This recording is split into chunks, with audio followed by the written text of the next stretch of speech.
semua tradisi benar itu dimulai dari duriyatan ba'duha min ba'd.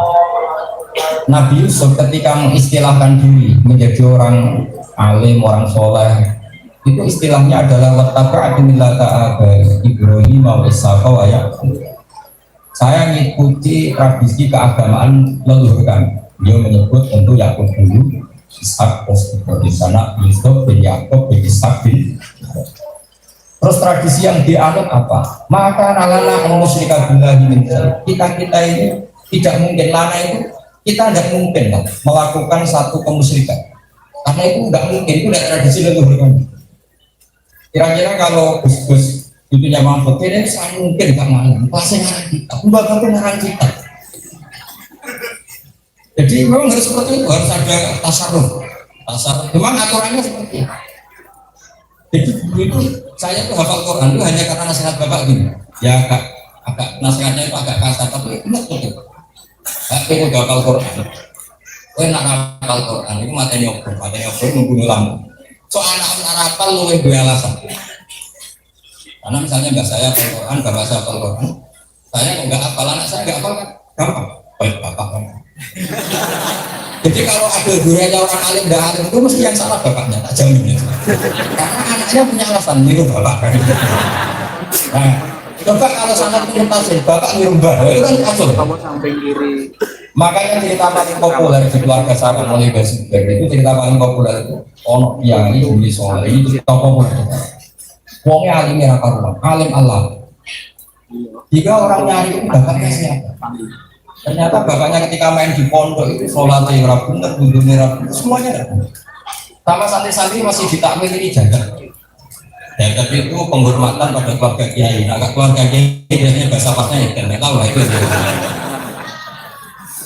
Kalau orang Madura bilang velak. Masih ditakwil itu ya ditafsirkan sekenal-kenalnya lah. Yang penting masih bismillah. Kayak kiai nasibnya kalau baik kan gitu. Kaya barokahnya ilmu, kalau miskin katanya itu paling nasib baik. Kalau nasib yang baik kaya dikira kedunian, melarat dikira ilmu barokah. Seperti saya ngaji di sini, kalau nasib saya baik, sampai nggak paham, itu ilmunya besar tinggi sehingga kita nggak paham. Kalau nasibnya baik, kalau nasibnya nggak baik, orang punya kemampuan apa? Artikulatif, sehingga nggak memahami. Jadi urusan nasib. Akhirnya bareng lama-lama itu di dekat musola ini nggak bisa ditakwil di depan umum lah. Ini gimana nakwilnya? Ditakwil pakai kaul madzhab apa saja tidak bisa kalau penting di dekat musola apalagi di depan umum. Nggak pakai satir lah.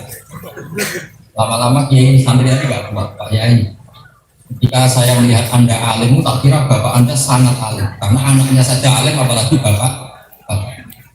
Terus si kiai tadi jawab, bapakku itu alim. Bapakku itu alim Allah. Kenapa? Karena punya keputusan terbaik dalam hidupnya, yaitu mondok nabi. Sing bodoh itu bagus. Artinya yang bodoh banyak karena tidak memutuskan apa? Mondok. Artinya begini kesimpulannya. Orang nyari-nyari bapaknya itu karena anaknya apa karena mbahnya? Karena apa? Jadi ini penting jadi pelajaran di Indonesia. Di Indonesia itu menurut saya ada adat yang harus kita ingatkan. Kalau bapaknya alim, mbahnya alim, terus ibunya ikut alim, numpang keramat. Sekarang harus dimulai. Anaknya ini harus alim. Kalau anaknya alim, nanti orang nyari-nyari bapaknya siapa, mbahnya siapa. Kayak di pepatah Arab tadi, kama tasyarrofa di Muhammadin ajna, kama tasyarrofa oleh jadi mulyo di Muhammadin sebab ketika Muhammad Shallallahu Alaihi Wasallam sampai ketika Nabi itu akromul khalqi, orang maknani kilap itu nggak jamu kalbin. Orang kadang kan ispak, bapaknya Nabi kok namanya kilap itu jamannya kalbin. Kamu tahu kan maknanya kalbin itu apa? Wah itu kriminal kalau kamu kalbin, kamu maknani hewan yang dalam bayangan kamu itu salah besar. Kalbin itu dalam bahasa Arab khayaan alam, hewan yang sudah diulang, yang sudah diajarin itu orang Arab bilang sudah menganjing. Hingga di Quran ada ayat wa ma alamtum minal jawarihi mukallibin, apa? Wa ma alamtum minal jawarihi mukallibin. Dan termasuk hewan yang boleh dipakai alat bulu adalah hewan-hewan yang sudah kamu pinterkan, sudah kamu ajari dan menjadi pinter. Itu bahasa Arabnya mukallibin, yang sudah pinter kayak anjing. Artinya apa? Pernah ada periode di mana kalbun itu ibaratun ansid dan tindakan. Sesuatu yang cerdas itu bahasa Arabnya kalbun. Kenapa orang tidak berani maknanya kalbun itu anjing itu bapaknya Nabi? Wong putune itu Rasulullah Muhammad Shallallahu Alaihi Wasallam. Masuk baik sebenarnya kilap dengan makna itu. Nah, makanya disebut disip dari takalubi. Sayyid kilap itu orang yang sangat punya pengaruh. Pengaruhnya sangat membekas di komunitasnya, disebut kilap. Kilap itu sip dari takalub. Aktivitasnya banyak yang cerdas, banyak yang pintar. Kenapa ada demikian? Juga karena isyarat Rasulullah Muhammad Shallallahu Alaihi Wasallam. Juga akhirnya kita beda dengan kubu sebelah.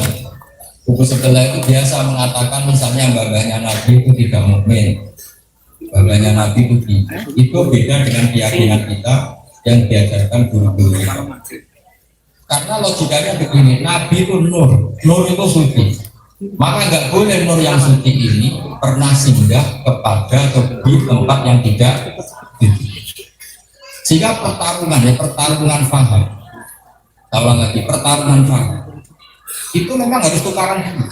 Makanya tadi saya sudah cocokkan sama Gus Abdul sama Gus Lukman, ini kita tukaran nggak apa-apa karena ini memang sebaiknya begitu. Tapi tukaran yang baik bukan yang nggak baik. Semua naskah ilmiah itu ditulis itu berdasar konflik. Makanya di berjanji itu ada kata-kata wa kaifala wa sayyidul akramu sallallahu alaihi wasallam wa sifatuhul muntaqal. Bagaimana tidak mungkin, pastinya begini ya kan ditulis bapak itu wa aku wa Muhammad bin Abdullah bin Abdul Muthalib terus Sayyidatul Hamdi Komite kita lulus tania sampai terus wasumi afi sulbin Nabi sallallahu alaihi wasallam Allah taala balas. Terus akhirnya ahli sunnah menyimpulkan apa? Sarotun sarolurun nubuwati fi asariri hurorihimul bariyah, bahwa Nur Muhammad, Nur suci Muhammad ini harus lewat ke tempat-tempat yang suci. Gak boleh kamu berkeyakinan bahwa Nabi ada yang kafir, karena mengandung nurnya siapa? Muhammad. Nur ini harus berlipat dari tempat yang suci ke tempat yang suci terus ila aslabit tohirati ila rahamis jadi minal aslabit tohirati ila rahamis jadi yakin fakhirah. Itu kalau redaksinya Andika hatta apa sampai dikeluarkan dari bapak saya bahwa lam yartaqiya ala sifatin. Nah, kenapa ada paham itu? Karena ada yang mengatakan Nabi itu bapaknya orang jahiliyah, berarti nggak ngerti tauhid. Itu ditentang oleh kita. Bagaimana mungkin Nur Muhammad yang ada di situ yang suci kemudian dirahim yang tidak?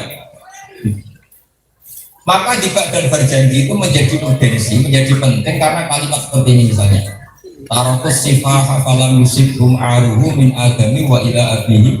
Jadi kalau maknanya ya taroku podo ninggal soko babai Nabi asifah yang perzinaan falam yusibhum mongkora mekenani hum engkoro abaan Nabi opo aruhi opo epezino min adami wa ila abihi. Bagian dipastikan hafizul ilahu karomatan li Muhammadin abahul amdada saunal ismi. Hafizul joko sopa alilahu pengeran hafizul ilahu karomatan krono ngergani li Muhammadin mari Muhammad. Allah joko abahu imbang-bayi Nabi atau leluhurnya Nabi al-amdada sinaguna. Dengan setelah status Muhammad adalah at-tahirul mutahhar, orang yang suci dan disucikan, nggak kebayang kalau kamu punya rumus ada tahir al-mutahhar min kafirin min kafir. Masa sesuatu yang suci kamu rumuskan ada min kafir wa ada min akhirnya seorang terhormat bernama Muhammad sallallahu alaihi wasallam. Artinya juga gitu. Bang kamu itu distatuskan alim alam itu terserah dirinya. Karena begini, misalnya Mbak Mahfud kok punya tujuh kubus belah yang mengatakan ziarah kubur bid'ah. Wah itu kecelakaan betul, nanti terus Mbak Mahfud statusnya ahli bid'ah karena mensyariatkan ziarah. Jadi langsung berubah 360 derajat. Ya saya ulang lagi ya, misalnya orang alim alama yang dulu memang syarra ziarah, orang yang mensyariatkan ziarah dan dipuji alim karena tahu caranya istidlal syariatnya ziarah. Cucunya ikut kubu sebelah yang membid'ahkan ziarah. Kira-kira menstatuskan endahnya apa? Dua mau betakin. Dan saya adalah ahli. Akhirnya umatnya juga gitu. Berarti status banyak terserah cucunya, apa cucunya terserah banyak. Kalau di Jawa itu cucu terserah. Bah, malah ada keramat gendut. Nah, saya datang ke sini untuk protes itu. Sekarang dibalik, cucu yang harus menghormati, mengkeramatkan. Saya punya bukti bahwa makalah ini benar. Jadi agak serius karena banyak delegasi pondok. Ini kalau nggak paham ya kalau sudah jadi delegasi pondok kok tidak paham. Saya punya bukti sejarah begini. Saya itu dulu pernah lama sekali iskal itu janggal. Kenapa di Quran ada ayat maka anak Ibrahim Yahudiyah wala Nasrani. Ibrahim itu ya nggak Yahudi tidak. Itu sama juga dengan bilang Gus Lukman itu ya rakyat ya rakyat. Itu kan nggak keren. Gus Bahat ya preman ya rakyat. Kan nggak keren. Orang seterhormat Nabi Ibrahim di Quran hanya pernah distatuskan Ibrahim itu tidak Yahudi, tidak Nasrani. Coba kalau kamu muji Mbak Mahfud di mana orang enggak? Mbak Mahfud itu siapa? Ya tidak Yahudi, tidak Nasrani. Kerennya apa coba? Pujian itu kerennya apa? Kan nggak keren sama saya iskal lama. Ternyata apa yang terjadi? Saya pernah ke makamnya Nabi Ibrahim di Hebron di Yerusalem, di Palestina kalau kita bilang. Kalau Israel bilang itu negara Israel. Ketika orang Yahudi mengatakan Ibrahim adalah alal Yahudiyah, pengikut ya. Nasrani bilang Ibrahim adalah pengikut Nasrani. Maka Nabi Ibrahim yang sudah wafat ini nggak berkutik, terserah orang setelahnya menstatuskan apa. Jika orang Kristen namanya Abraham Lincoln, Brahman. Orang-orang Yahudi rata-rata yang cantik-cantik namanya siapa? Sarah ya? Sarah itu istrinya siapa? Ibrahim. Sampai Neng itu gak berani menamakan anaknya Sarah. Padahal itu istrinya Nabi Ibrahim karena sudah dipakai sebelah sana jauh dari ini. Artinya gini, orang yang sudah andai kan tidak ada Islam, tidak ada Rasulullah Muhammad SAW, kira-kira Ibrahim distatuskan apa juga? Distatuskan Muslim apa distatuskan Yahudi? Yahudi. Kalau cucu-cucunya Bang Mahfud sudah ada alim, apalagi ikut kubu sebelah yang mengharamkan ziarah, mengharamkan tahlil, kira-kira bapaknya ahlul ilmi apa ahlul bid'ah kira-kira statusnya. Nanti kalau Indonesia jadi kubu sebelah wali songo dianggap sentral kemusyrikan apa sentral barokah. Nah, ini pentingnya buniatan thayyibah. Jadi tanpa dikawal buniatan thayyibah kita ini tidak siapa sih. Jadi saya datang dengan protes ini. Saya kalau usul opo-opo kan level. Protes kan level itu ya level karena kan biar saya ngaji mbak saya kandung ngajinya di tapi mbak-mbaknya gurunya Mbak Mahfud ngaji bahasa Darat ngaji kita ya biasa semua sejarah sehingga kita sampai semua juga sudah dipertemukan di Nabi Adam alaihissalam. Tenang saja jadi sampai nggak usah tersinggung semuanya nanti apalagi nasab sampai yang bentaran aman nasab itu nggak terpakai ketika tes ketemu mongkar. Nanti kalau tanya bapakmu siapa? Ibrahim alaihissalam. Jadi baiknya agama Islam. Sekarang anak Etarton itu tetap anak Ibrahim. Jadi aman, bapak sampai aman. Nanti gak kepaket, tenang saja. Jadi sampai nggak usah nyesal, saya ini nggak gitu anaknya kayak tenang. Nanti setelah mati langsung anaknya apa? Nanti. Dan mungkar nakir karena nggak pernah sekolah, nggak ngecek di KTP ini benar-benar. Ya nggak pernah dicek di nggak kayak yang ngurus dia imigrasi sampai D1 diurus paspor diurus. Ibrahim tanya mana Abu Bakar disuruh jawab siapa nanti? Karena agama ini ikut millat abikum. Makanya saya itu kalau baca hadis orang kalau punya ad-dawqus salim punya rasa yang selamat itu kalau baca hadis itu tambah cinta Rasulullah SAW. Ya misalnya tadi saya kalau baca hadis misalnya riwayat Miftahul Jannah la ilaha illallah wong kunci ditutup berarti sesuatu itu gampang mesti kayak kunci Ibarat saya punya rumah, kamu mau keluar itu hitung kuncinya. Oh, gak bisa ngeluh banget kamu. Kita mesti kan. Terus ujian tes durah disegel, terus dibocor kiai dia. Nanti ujiannya marobuka, waman nabika, waman. Bukan iso jawab. Jadi agama ini coba wong tes kok dibocorkan. Yang bocorkan kiai seluruh dunia, nanti seluruh Indonesia, seluruh. Ngomong karena kan orang protes. Ini gimana tes dibocorkan? Jadi agama ini baik sekali. Dan pertanyaannya seperti itu, makanya nggak bisa kreatif, bikin pertanyaan baru, nggak boleh. Dia harus standar saja, nggak boleh dia kreasi. Kalau kreasi bid'ah ya. Kalau kreasi harus.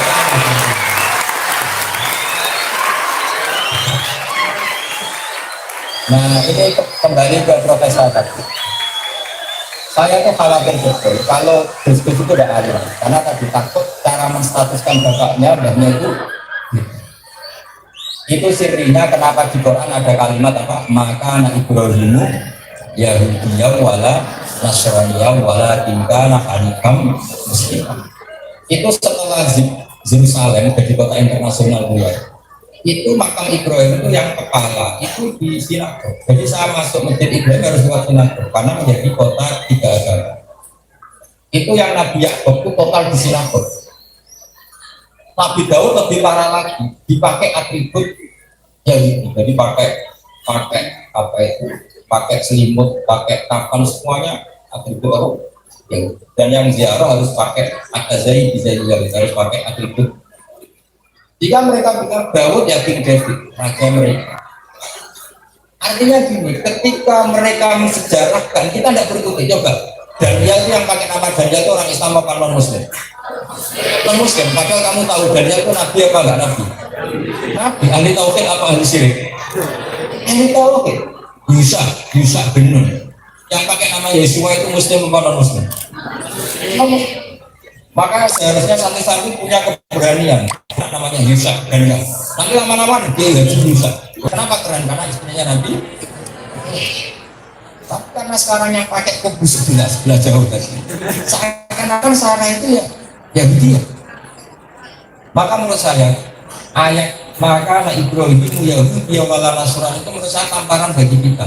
Tamparan bagi kita untuk tetap memegang sejarah sesuai originalitasnya sejarah. Kalau tidak akan disejarahkan orang. Coba sekarang nasibnya dia kayak apa? Kita paling barokah. Tapi semenjak orang soal ahli hadis itu dibully habis-habisan. Hadal hadis wahid jibdan, hadal hadis maudhu'un la aslalah. Jika orang baca ini sekarang itu nggak nyaman. Sekarang yang dicetak secara masif itu yang edisi tahqiq. Edisi tahqiq ironisnya hadis-hadisnya dia lama-lama orang mikir Imam Ghazali itu hadis tau orang.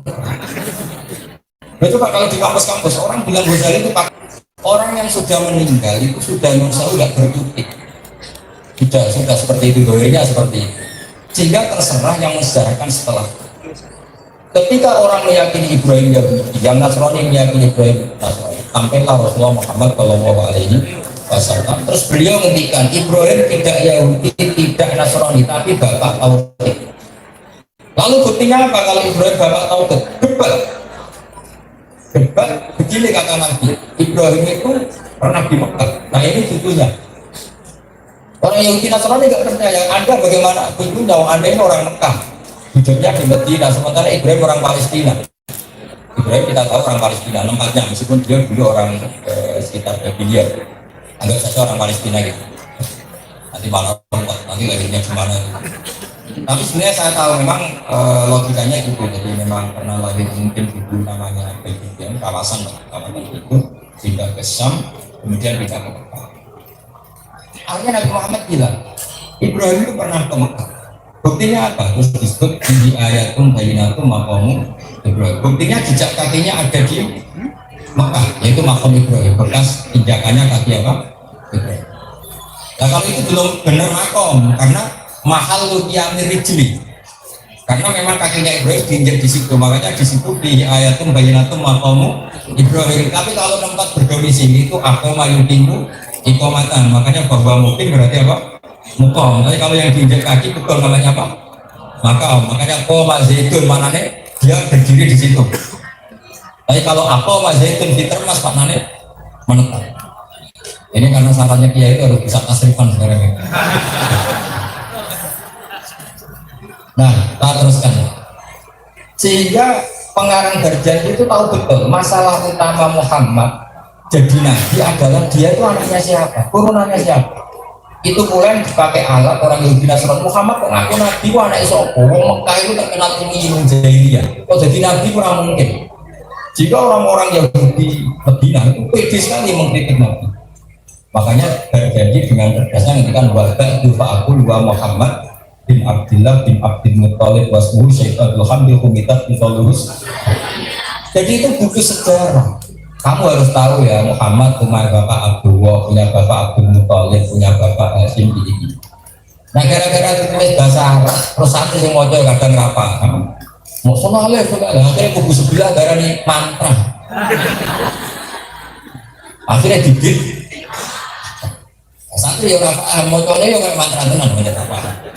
Terus satu yang paham maksudnya. Kalau yang paham kiai ini masalah perjanjian dan order ini kan. Nah, setelah disegarakan, jadi sejarah itu normal. Makanya saya berkali-kali bilang, saya pernah ngaji di PBN bilang, andai kan di Pak Darjani ditulis bahasa Indonesia, itu lagi buku sebelah tidak akan dikatakan buta, karena itu murni buku sejarah.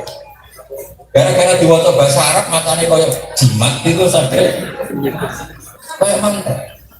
Apalagi semakin berkat itu barokah, akhirnya fungsinya kayak jimat.